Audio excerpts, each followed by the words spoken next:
नमस्कार साथियों, मेरा नाम है मनीष भारती और आप देख रहे हैं संस्कृति आईएएस यूट्यूब चैनल। साथियों, आज टॉपिक से ही सीधा शुरुआत करते हैं। देखिए, पीएम मोदी का ग्रीस दौरा।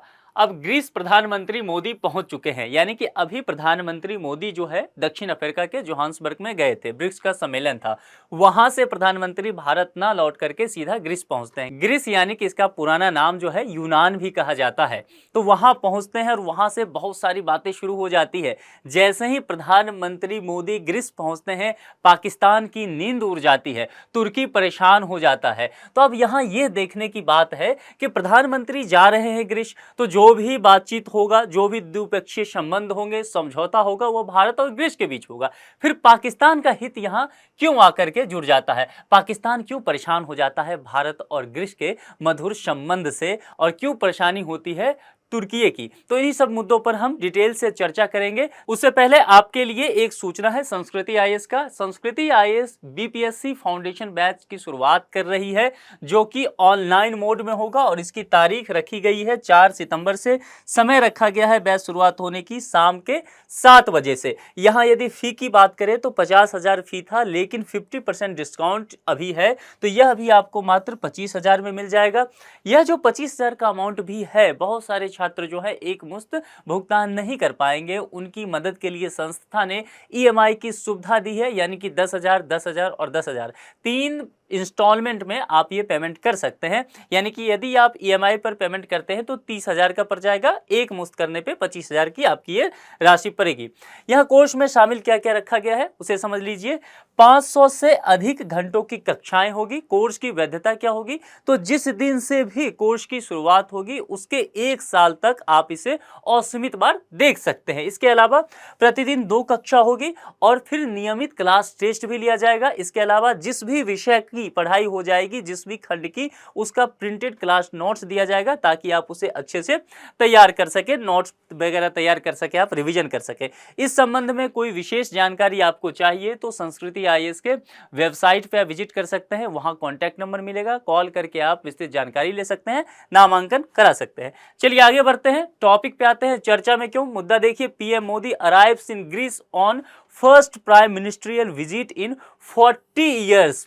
यहां देखिए, कहा जा रहा है कि प्रधानमंत्री जो है अपनी पहली प्रधानमंत्री की जो दौरा है वह ग्रीस में हुई है, और यह पिछले 40 साल में किसी प्रधानमंत्री की, भारतीय प्रधानमंत्री की पहली ग्रीस की दौरा है। अब इतना वक्त क्यों लग गया, यह भी एक प्रश्न है जिसका हम यही जवाब ढूंढ लेते हैं। देखिए, जब हम बात करेंगे ग्रीस की, मैंने अभी आपको कहा कि ग्रीस जब प्रधानमंत्री गए हैं तो पाकिस्तान और तुर्की दोनों की नींद उड़ी हुई है। यहां पर मुद्दा है ग्रीस को लेकर के, जैसा कि मैंने कहा, और वर्सेज कर दीजिए यहां पर तुर्की, है ना। तो यहां पर मुद्दा यह है कि उस वक्त साइप्रस अभी भी चलता है, हालांकि यह विवाद साइप्रस द्वीप है, तो साइप्रस द्वीप को लेकर के ग्रीस और तुर्की के बीच विवाद चलता रहा। यह दौर था शीत युद्ध का, ठीक है।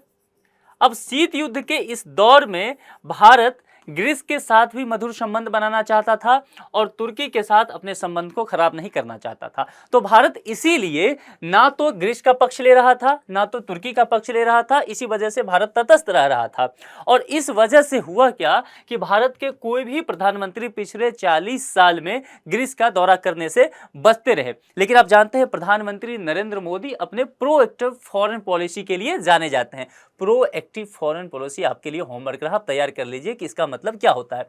मोटा मोटी मैं बता देता हूं, यानी कि फ्रंट फुट पे आकर के खेलना। क्रिकेट मैच आप देखते हैं, उसमें क्या होता है, प्लेयर जो है बॉलिंग आता है, फ्रंट फुट पे आके खेलता है और शॉट मारता है, यानी कि बॉलर पे वो हावी होता है, ठीक ना, विपक्षी टीम पर हावी होता है। अंतरराष्ट्रीय संबंध में जब आप इसकी बात करते हैं प्रोएक्टिव फॉरेन पॉलिसी की, तो कहीं न कहीं ये हो जाता है कि वह देश, जैसे भारत के संदर्भ में लेते हैं उदाहरण के तौर पर, तो भारत अपने हितों को ध्यान में रखते हुए अपनी जो है वैश्विक राजनीति में पहुंच बढ़ाएगा, अपनी जो है रणनीति को बनाएगा। ये कहीं न कहीं इसका मकसद हुआ, और प्रधानमंत्री इसके लिए जाने जाते हैं। तो वो जो है यहाँ टर्की का ख्याल किए बिना, पाकिस्तान का ख्याल किए बिना ग्रीस पहुंच जाते हैं, और इसीलिए पूरी दुनिया में अभी उथल पुथल मच गई है कि भारत क्या चाह रहा है, भारत का क्या कदम होने वाला है। जब ग्रीस पहुंचते हैं प्रधानमंत्री तो भव्य स्वागत इनका वहां पर किया जाता है। यहां पर इतनी परेशानी तुर्की को होती है, पाकिस्तान को, कि पाकिस्तान ने तुर्की से कहा कि देखिए भारतीय प्रधानमंत्री ग्रीस पहुंच रहे हैं, तो आप क्या कीजिए, कुछ तो अरंगा लगाइए। तो तुर्की मोदी ने क्या किया, वहां एक संगठन रहा है जो कश्मीर मुद्दे पर काफी मुखर रहा है और भारत का विरोध करता रहा है। तो इसने कहा कि तुम सब पहुंच जाओ ग्रीस में ये संगठन जो है एक्टिव है।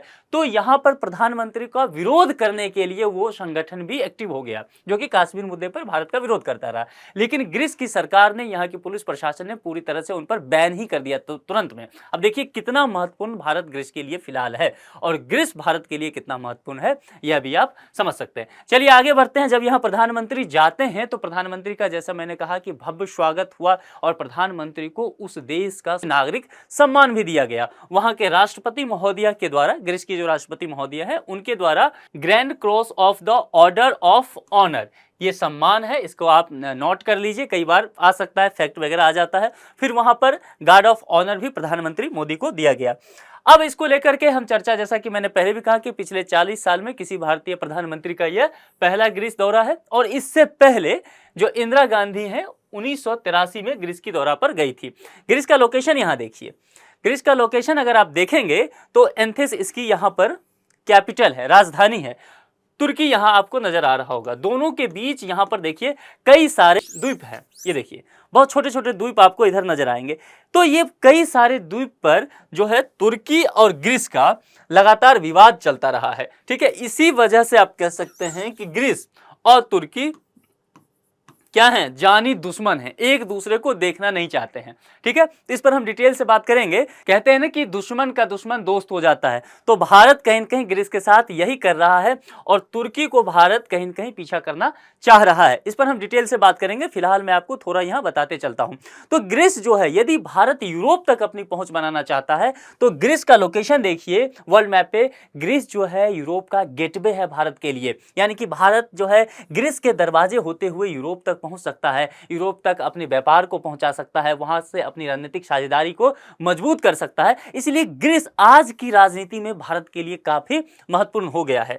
आगे बढ़ते हैं, भारत ग्रीस के संबंध की बात करें। देखिए भारत ग्रीस की संबंध की बात जो आजादी के बाद संबंध है उस पर हम आएंगे। उससे पहले मैं आपको याद दिलाना चाहता हूं एक शेर, और उस शेर में कहते हैं यूनान मिस्र रूमा सब मिट गए जहां से, कुछ बात है ऐसी कि मिटती नहीं हस्ती हमारी। कहने का तात्पर्य है कि इसमें एक शब्द आया यूनान, प्राचीन सभ्यता की ओर मैं आपको ले जा रहा हूं, उस पर नजर दिलाना चाह रहा हूं। यानी कि यूनान की जब हम बात करेंगे, दरअसल इकबाल का एक शेर है, यूनान की बात की गई, मिस्र की बात की गई यहाँ पर, उसके बाद रोम की बात की गई और फिर कहा गया कि कुछ बात ऐसी है कि मिटती नहीं हस्ती हमारी, यानी कि भारत की बात की गई, भारत की हस्ती। यानी कि इतनी पुरानी सभ्यता, ये सभी जो हैं इस शेर के माध्यम से पुरानी सभ्यताओं को बताया जा रहा है, प्राचीन सभ्यताओं पर नजर दिया जा रहा है। इसमें आज हम बात यूनान और भारत के संबंध की करने वाले हैं, यूनान जो कि आज का ग्रीस भी है। अब यहाँ पर प्राचीन सभ्यता कहने का कुछ तात्पर्य है, उसको एक नज़र समझिए।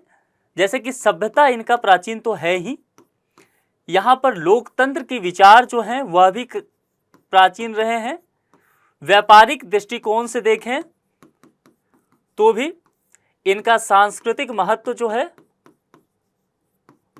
वह भी काफी महत्वपूर्ण रहा है यहाँ पर। तो यूनान और भारत के जो चीजें हैं वह मूलभूत चीजें कहीं न कहीं दोनों साझा करते हैं। यदि पुरानी घटनाओं पर जाएं तो सिकंदर महान के बारे में आपने सुना होगा। सिकंदर कहाँ का शासक था? यूनान का। और यह जो है भारत पूरी दुनिया को जीतता हुआ आया और भारत भी पहुंचना चाहता था, जीतना चाहता था, पंजाब तक पहुंचता है और पंजाब में वहां पर राजा पोरस के साथ इसका युद्ध भी होता है। तो कहीं न कहीं बहुत सारी चीजें ये दोनों देश जो है आपस में साझा करते हैं। ये अच्छी बात है कि अब दोनों देश फिर से नए तरह से उभर करके सामने आ रहे हैं, दुनिया के सामने खुल करके दोनों हाथ मिला रहे हैं, गले मिल रहे हैं।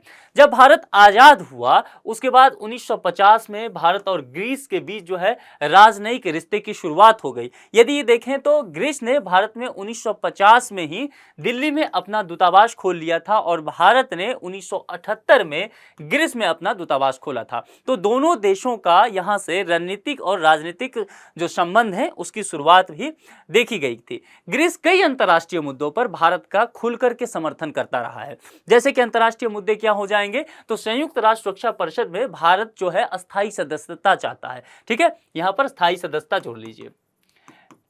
तो चीन सहित कई देश इसका विरोध भी करते हैं, लेकिन ग्रीस वह देश है जो आगे बढ़कर के भारत का समर्थन करता हुआ नजर आता है। जब भी जम्मू और कश्मीर का मुद्दा होता है तो मैंने पहले भी कहा कि तुर्की जो है जम्मू और कश्मीर के मुद्दे पर किसका साथ देता है? पाकिस्तान का। और ग्रीस की दुश्मनी किससे है? तुर्की से। तो ग्रीस तुरंत साथ देता है किसका? भारत का। तो इसके लिए हमारे लिए ग्रीस काफी वहां भी महत्वपूर्ण हो जाता है। इसके अलावा मैं आपको ध्यान दिलाऊं तो भारत ने 1998 में परमाणु विस्फोट किया था। क्या किया था? परमाणु विस्फोट। तो जब भारत ने परमाणु विस्फोट किया तो पूरे दुनिया ने भारत पर तरह तरह के प्रतिबंध लगा दिए, खास करके पश्चिमी देशों ने। लेकिन ग्रीस वह एकमात्र ऐसा देश था जो आगे बढ़कर उसने भारत का उस वक्त समर्थन किया था। तो आप समझ सकते हैं ग्रीस जो है कहीं न कहीं हमेशा ही भारत के साथ अपना मधुर संबंध करता चाह रहा है। लेकिन भारत के साथ कुछ मजबूरियां ऐसे रही कि जैसे कि मैंने बताया, तुर्की का फैक्टर आपको बताया, जो कि कहीं न कहीं देखिए तुर्की जो है अपने आप को उसी दौर में महसूस करता है जो वहां खलीफा हुआ करते थे, इस्लाम का कहीं न कहीं सर्वोच्च शासक जो हुआ था उसके भाव से अपने आप को देखता है। और भारत की अगर बात करें तो भारत में भी अच्छे खासे तादाद में इस्लाम के लोग हैं। तो यह संबंध आकर के मुद्दा कहीं न कहीं राजनीति से जुड़ जाता है, आंतरिक राजनीति से। तो यहां पर लोग नहीं चाहते थे कि ग्रीस का तुर्की से संबंध खराब है, इसीलिए भारत चाहता था कि तुर्की से संबंध बताए रखे ताकि आंतरिक राजनीति दुरुस्त रहे। इसीलिए भारत ग्रीस के साथ खुलकर के संबंध नहीं बनाता था। हालांकि इसके बावजूद भी भारत और ग्रीस का संबंध हमेशा ही मधुर रहा है। अभी हाल फिलहाल की बात करें तो भारतीय इंफ्रास्ट्रक्चर कंपनी है जीएमआर, ग्रीस की एक कंपनी के साथ मिलकर क्रीट द्वीप पर एक नया एयरपोर्ट बना रही है। यह है क्रीट द्वीप, आप यहां देख रहे हैं। अब यहां पर अगर एयरपोर्ट बनता है तो निश्चित तौर पर भारत की पहुंच यहां आसान हो जाएगी। और जैसा मैंने पहले भी कहा, ग्रीस क्या है भारत के लिए? यूरोप का गेटवे है। यानी कि अगर भारत यूरोप तक अपनी पहुंच बनाना चाहता है, वहां के बाजार तक अपनी पहुंच बनाना चाहता है, तो वह ग्रीस के माध्यम से हो सकता है। दूसरी बात यहां पर समझिए, स्किल माइग्रेंट की बात की जाती है, यानी कि जो कामगार हैं भारत में बहुत ज्यादा हैं, यदि वो कुशल हो जाते हैं, उन्हें स्किल्ड आ जाता है, तो वह निश्चित तौर पे ग्रीस पहुंचते हैं, वहां से यूरोप तक भी वो पहुंच सकते हैं। और भारत के लिए बहुत फायदेमंद होगा कि भारत का डायस्पोरा जो है वह और बढ़ेगा। और यह भारत के लिए कहीं न कहीं अगर देखें तो उसकी साख में और वृद्धि करता हुआ नजर आएगा। ग्रीस का भारत के लिए क्या महत्व है समझ लीजिए। मैंने पहले भी कहा कि यूरोप का ये गेटवे होगा। ग्रीस के जो बंदरगाह है, हवाई अड्डे हैं और दूसरे लॉजिस्टिक हब हैं, उस पे भारत का निवेश अच्छा खासा हो रहा है। प्रधानमंत्री नरेंद्र मोदी एथेंस यात्रा के दौरान भारत और ग्रीस के बीच रक्षा, ऊर्जा, कृषि और अन्य क्षेत्रों से जुड़े समझौते हो सकते हैं। एक दिवसीय दौरा पे ये एथेंस गए हैं, ग्रीस की राजधानी। तो कई तरह के समझौते, यहाँ देखिए वर्ल्ड मैप पे आप इसे नजर दौड़ाएंगे, भारत यहाँ पड़ता है, ग्रीस यहाँ, और यहीं से ये यूरोप का रास्ता खुलता है कहीं न कहीं। तो इसीलिए इसे गेटवे कहा जाता है। तो यदि भारत अगर आप देखेंगे तो रक्षा को देखिए, ऊर्जा को देखिए, कृषि की बात करेंगे, क्योंकि भारत एक कृषि प्रधान देश है और ग्रीस के साथ समझौता होता है तो ग्रीस के पास कृषि से संबंधित उन्नत तकनीक है जो कि भारत के लिए फायदेमंद हो सकता है, रिसर्च वगैरह में भी काम आ सकता है। रक्षा क्षेत्र की बात मैं कहूं तो यहां पर मैं आपको रोक करके कुछ समझाना चाहता हूं। यहां पर भारत के पास राफेल है, लड़ाकू विमान की बात कर रहा हूं, राफेल, दो तीन चीजें समझ लीजिए। और यहां पर F-16, ये भी लड़ाकू विमान है F-16। अब देखिए ग्रीस जो है ये दोनों लड़ाकू विमान का इस्तेमाल करता है, राफेल का भी करता है और F-16 का भी करता है। भारत के पास कौन सा है? राफेल। F-16 किसके पास है? लड़ाकू विमान पाकिस्तान के पास। यही मैं समझाना चाह रहा था आपसे। अब इन चीजों को आप तभी समझ पाएंगे जब बहुत सारे आर्टिकल आप इन विषय पर पढ़ेंगे, नहीं तो आपको ये सब चीजें जो है जनरली आपको नहीं मिल पाएगा। आपको इसके लिए मैगजीन पढ़ना पड़ेगा, ठीक है, डिफरेंट वेबसाइट्स आपको पढ़ने पड़ेंगे, तो आपको इन सब चीजों की समझ बढ़ेगी।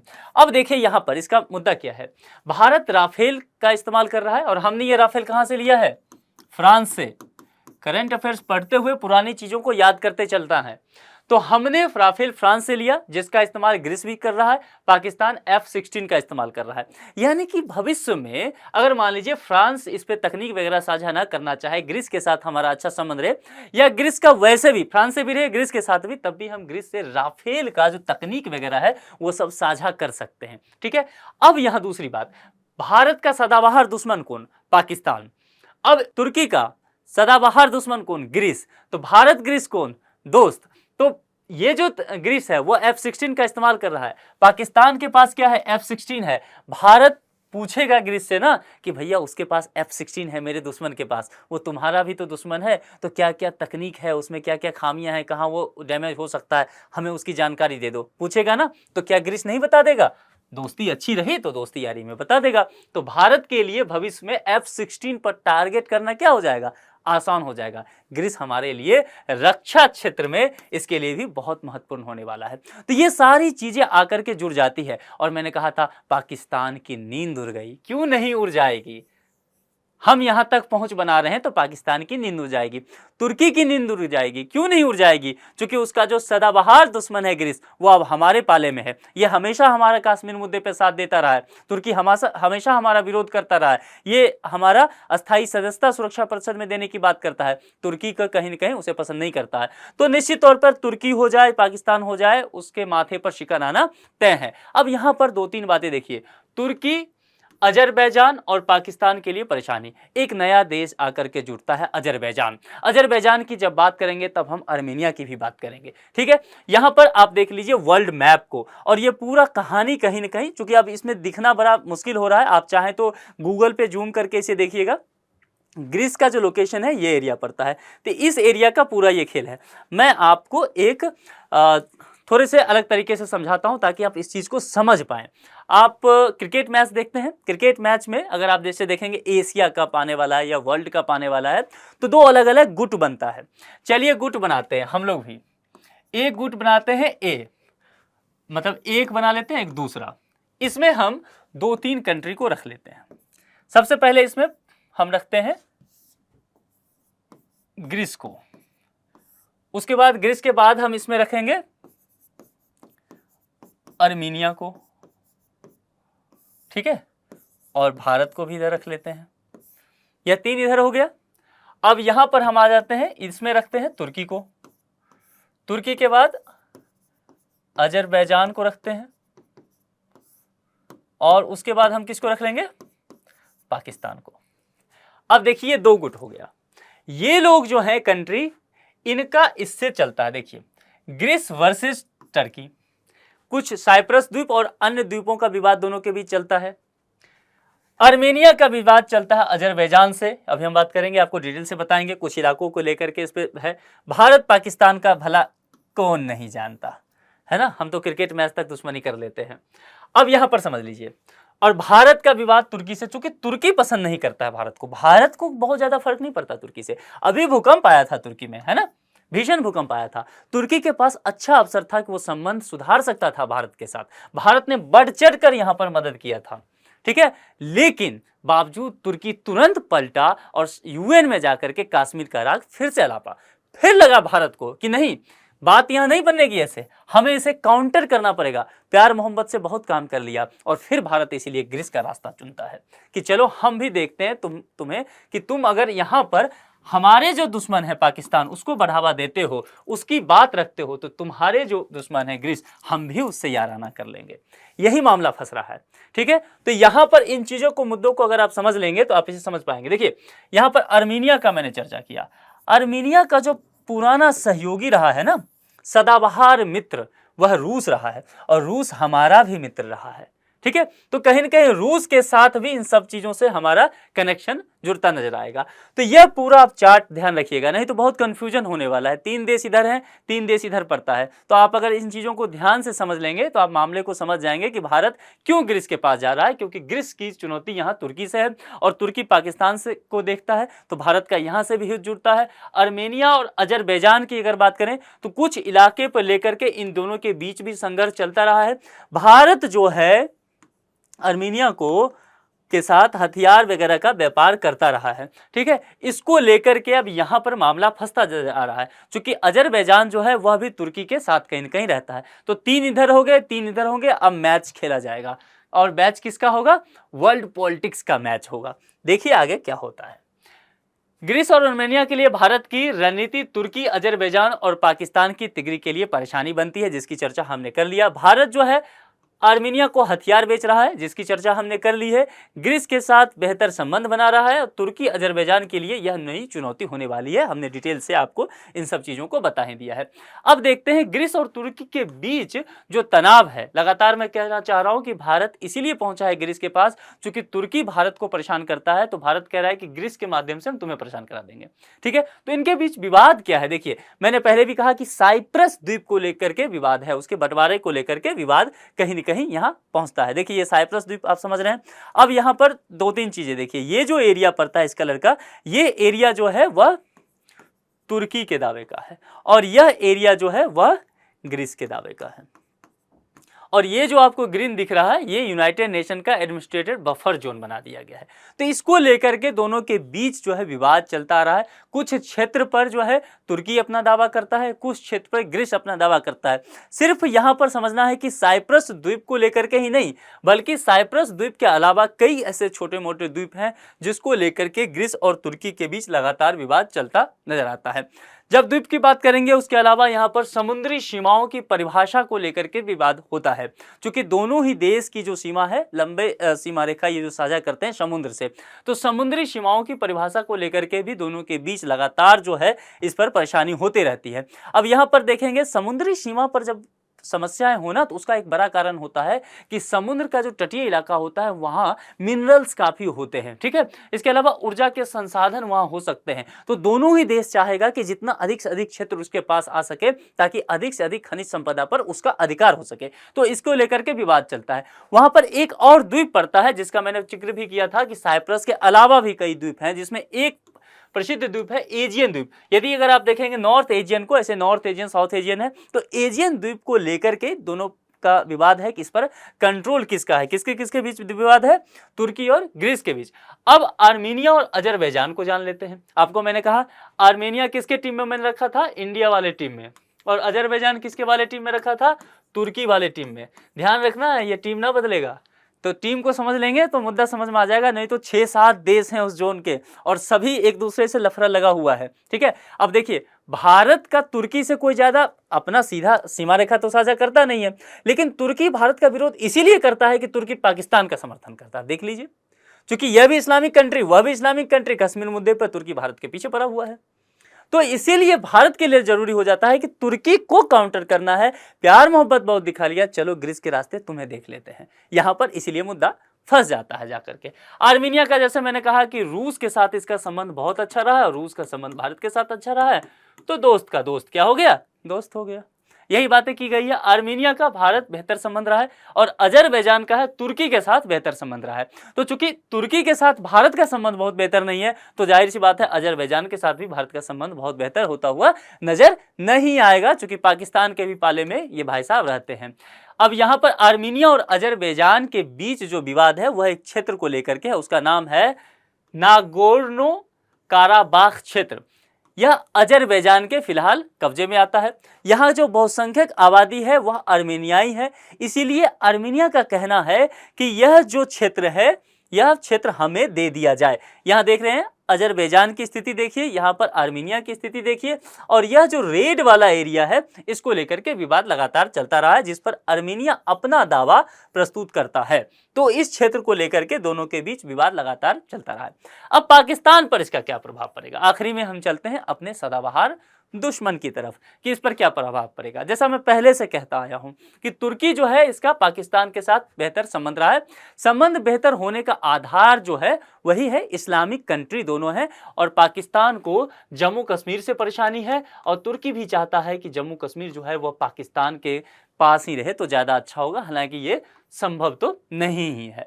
जम्मू और कश्मीर मुद्दे पर पाकिस्तान का समर्थन लगातार ये करता रहा है। तुर्की जो है कहीं न कहीं हथियार भी देता है, पाकिस्तान नौसेना वगैरह को मजबूत करने की कोशिश करता है। निश्चित तौर पर किसको काउंटर करेगा? भारत को काउंटर करेगा। तो यही सब मुद्दा यहाँ चला आ रहा है और इन सब चीज़ों के बीच देखा गया है कि प्रधानमंत्री वहाँ अचानक से पहुँचते हैं और ग्रीस जो है एकदम दोनों बाहें खोल करके गला लगाता है। वैसे भी प्रधानमंत्री गले लगाने में तो माहिर हैं ही।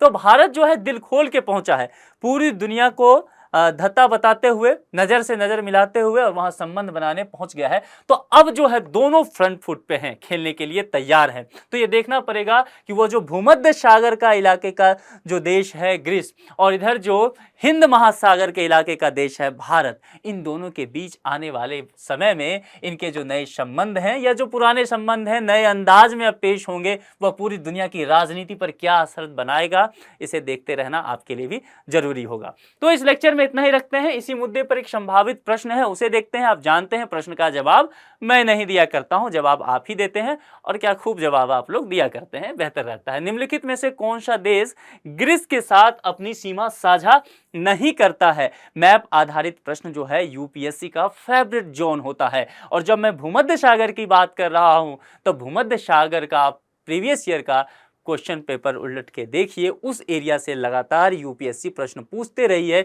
इसीलिए आपके लिए यह बहुत ही महत्वपूर्ण प्रश्न है। 4 विकल्प दिया गया है, अल्बानिया, बुल्गारिया, तुर्की, सर्बिया। आपको देखना है कि कौन सा देश जो है ग्रीस के साथ अपनी सीमा साझा नहीं करता है। जो भी जवाब आपको लगे वह जवाब जो है आप कमेंट बॉक्स में लिख भेजिए। वैसे भी आप लोग बहुत अच्छा जवाब दे रहे हैं। बहुत सारे लोग यह भी लिखते हैं कि कौन सा जवाब सही नहीं है तो उसकी वजह क्या है। यह बहुत अच्छी बात है। तैयारी को सही दिशा में ले जाने के लिए सबसे कारगर चीज यही होता है। तो इस लेक्चर में इतनी ही बातें हम रखते हैं। किसी दूसरे लेक्चर में किसी दूसरे मुद्दे के साथ आपसे फिर मुलाकात होगी। अपना ख्याल रखिए। Thank you.